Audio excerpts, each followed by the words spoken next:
Buenos días, tardes o noches. Yo soy Nelson Andrés Orillas Brechán y voy a hablar sobre la República Democrática del Congo. Esta problemática abarca no solo mucho tiempo, también muchas guerras y muchas facciones y países.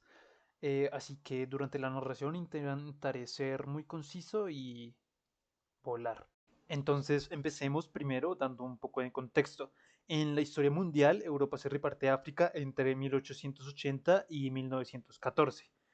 Esto ocurre a partir de la Conferencia de Berlín, donde Alemania, Francia, Reino Unido, Bélgica, Portugal, España e Italia se reúnen en Berlín para establecer reglas para colonizar África y evitar guerras y conflicto entre ellos. Cabe aclarar que en la Conferencia de Berlín no hubo ni un solo representante africano. Ya sabiendo esto, pasemos a nuestro primer protagonista.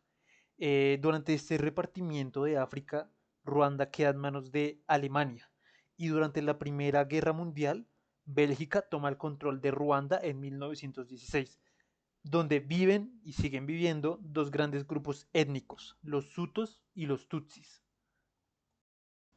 En términos de población, los Hutus ocupaban el 85% y los Tutsis el 15% de Ruanda, de los cuales los Hutus eran en su mayoría agricultores. Al llegar Bélgica le da parte del poder a los Tutsis porque los consideraban racialmente superiores y estos con el favor de los belgas ganan educación y empiezan a administrar el poder local. Esto ejerciendo opresión extrema sobre los Hutus. Este periodo dura desde la llegada de Bélgica en 1916 hasta 1956, donde los Hutus, bajo las influencias por los peregrinajes cristianos, empiezan una revolución e independizan el país de Bélgica en 1962, matando entre 15.000 a 20.000 belgas y tutsis, además haciendo que entre 200.000 a 300.000 tutsis huyeran del país. De aquí pasamos a 1980, donde una parte de los tutsis que escaparon a Ruanda van a apoyar al bando en la guerra civil de Uganda. Esta llamada la Guerra de la Selva o Bushwar. Y para 1986 algunos de los tutsis que habían luchado en esta guerra se convirtieron en generales. Con toda esta nueva relación, en 1990 los tutsis exiliados, junto con el apoyo de Uganda, deciden invadir Ruanda. Para el momento de esta primera invasión, la ONU intenta mediar aquí, pero como veremos a través de en toda la historia que voy a narrar, nunca logran hacer nada e incluso en algunos puntos de la historia son incluso indiferentes. Retomando la primera invasión de Ruanda, esto provocó un genocidio llamado el genocidio de Burundi, que se caracteriza por dejar 600.000 muertos. Y además por el asesinato del presidente Hutu en 1994. Luego de la muerte del presidente hubo tantas muertes que había muchísimos cuerpos regados por todo lado. Estos incluso llegaron a los ríos y se volvió un problema ambiental que no solo afectaba a Ruanda, sino también a Uganda, el cual se tuvo que hacer cargo de sus propios asesinatos. Toda esta masacre hizo que la mayor parte de la población Hutu migrara es la misma República Democrática del Congo, pero para no enrollarnos tanto, voy a llamarle Congo durante toda la historia. Entonces, dejando esto claro, la mayor parte de la población Hutu migró al Congo. Una vez instalados en el Congo, el ciclo de odio se repitió ahí también. Antes ya habían migrado Tutsis al Congo y vivían en las tierras de ahí.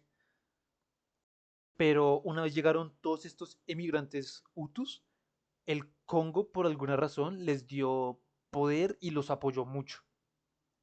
Esto generando mucha masacre en respuesta a ser expulsados de su país y también los expulsaron del Congo, a los Tutsis.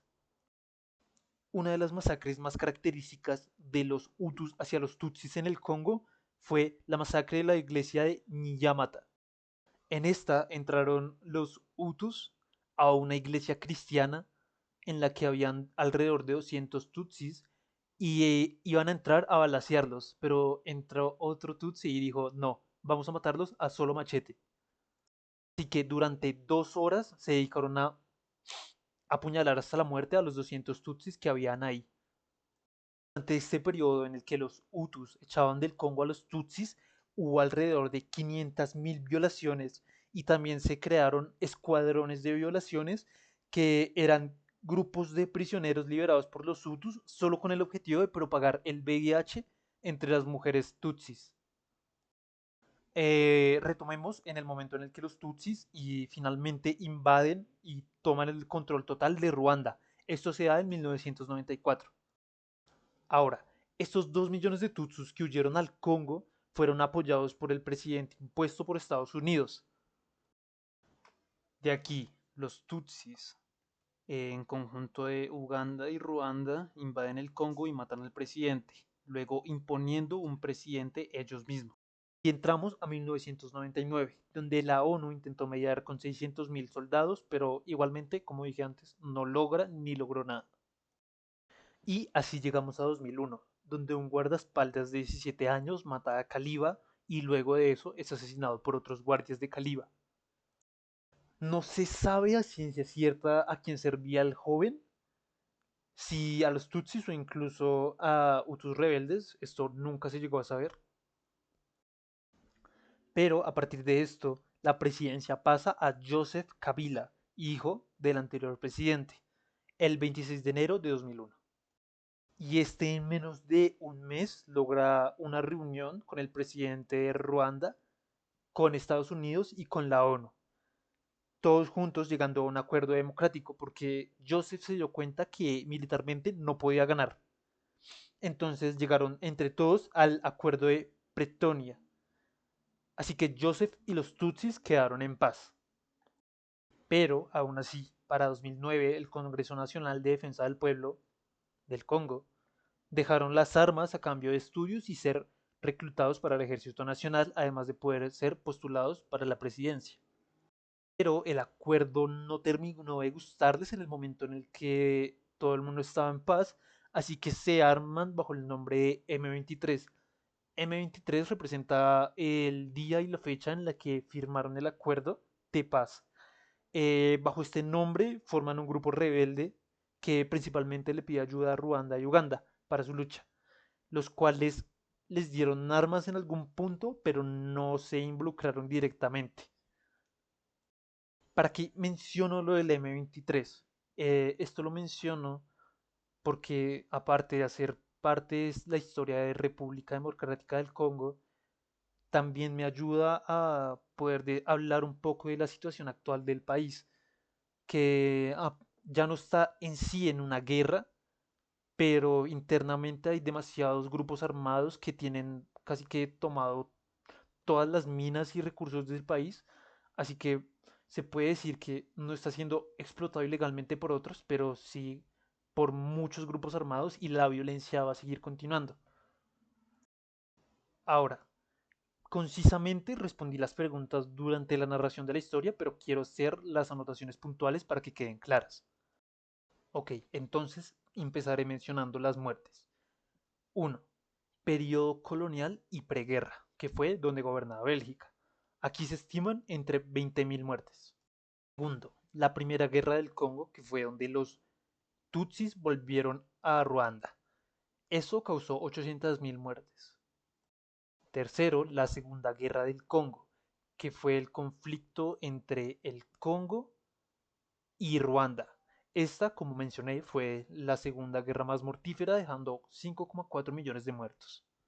Y último, el posguerra y conflictos actuales, como el M23. Esto dejó entre 1 millón y 2 millones de personas muertas. Y aparte de las muertes, cabe aclarar que durante todas las invasiones, siempre constantemente hubo una explotación ilegal de recursos, dañando mucho no solo el Congo, también Ruanda y Uganda.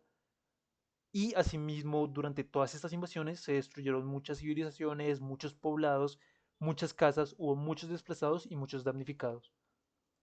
Todo esto sin contar los daños ambientales que se generaron durante todas estas explotaciones, incluso en el momento en el que mencioné, en el que había tantos cadáveres que estaban infestando los ríos, también esto cuenta como un daño ambiental.